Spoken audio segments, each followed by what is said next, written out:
Welcome to Maafi costume and institute. நமஸ்தே, வணக்கம். இந்த இன்விசிபிள் ஜிப்பு நம்ம போடும்போது இப்படியே வந்துடும். ஆனால் இது போடுறதுக்கு ஈஸியாக பண்ணுறதுக்கு என்ன பண்ணணும்னா, இதுக்கு இப்படி திரும்பிட்டு அயன் வச்சுட்டு நம்ம ஒரு அயன் கொடுக்கணும். அயன் கொடுத்தா அதுக்கப்புறம் நம்ம தையல் போடணும். அதுக்கு பதிலாக நம்ம என்ன பண்ணணும்னா, முதலையும் நம்ம இப்படி அயன் போட்டுட்டோம் அப்படின்னா நம்மளுக்கு போடும்போது ரொம்ப ஈஸியா வந்துடும். அதுக்கப்புறம் நம்மளுக்கு டிஃபரன்ஸ் கிடைக்கும். பாருங்க, இதுல பாருங்க, இது வந்து அப்படியே மேல தூக்கிட்டு இருக்கு, இது வந்து அப்படியே பிளாட் ஆயிடுச்சு.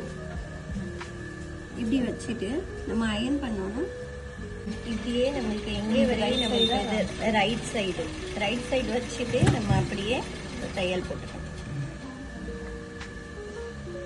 தையல் போடும்போது நம்ம அயன் பண்றதுக்கு முன்னாடி எப்படின்னா இது இப்படி ஸ்ப்ரெட் பண்ற மாதிரி இருக்கும். இதுல வந்து ஸ்ப்ரெட் பண்றதுக்கு தேவை கிடையாது. நம்ம அயன்லயே நம்ம இந்த அட்ஜஸ்ட்மெண்ட் பண்ணிட்டோம். அதனால தான்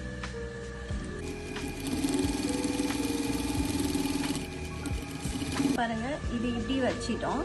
ஆனா ரைட் சைடு ராங் சைடு எது வருது அதை நம்ம வந்து கண்டுபிடிக்கணும். இப்ப பாருங்க, இது இப்படி வந்துடும். இப்ப இதுவும் அப்படிதான் வரணும் நம்மளுக்கு. இப்படி வச்சுட்டு வரும்போது இப்படி ஸ்ட்ரைட்டா வந்துடும்.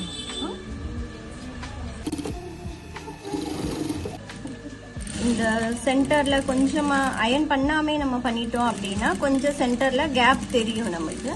இதுல அயன் பண்ணிட்டோம் அப்படின்னா இந்த கேப்னா சுத்தமா தெரியாது. கேப் பாருங்க, சுத்தமா தெரியாது.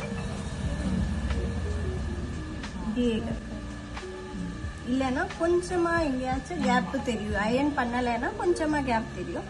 இது இப்படி பண்ணிட்டோம் அப்படின்னா சுத்தமா தெரியாது. இப்போ இதுக்கு மேல நம்ம அயன் போட்டுட்டோம் பண்ணிட்டோம், அப்ப நம்ம இங்க இருந்தே லாக் பண்ணணும்.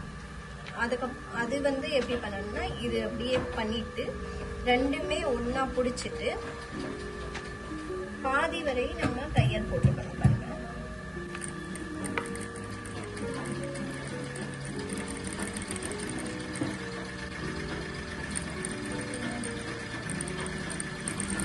இதுக்கு லாக் பண்ணிக்கணும். இந்த லாக் ஆயிடுச்சு. இப்போ இங்கில இருந்து நம்ம இந்த ஜிப் எக்ஸஸ் கட் பண்ணிட்டோம் அப்படின்னாலும் இது வந்து இதுக்கு கீழே போகவே போகாது. இது இப்படியே இருக்கும்.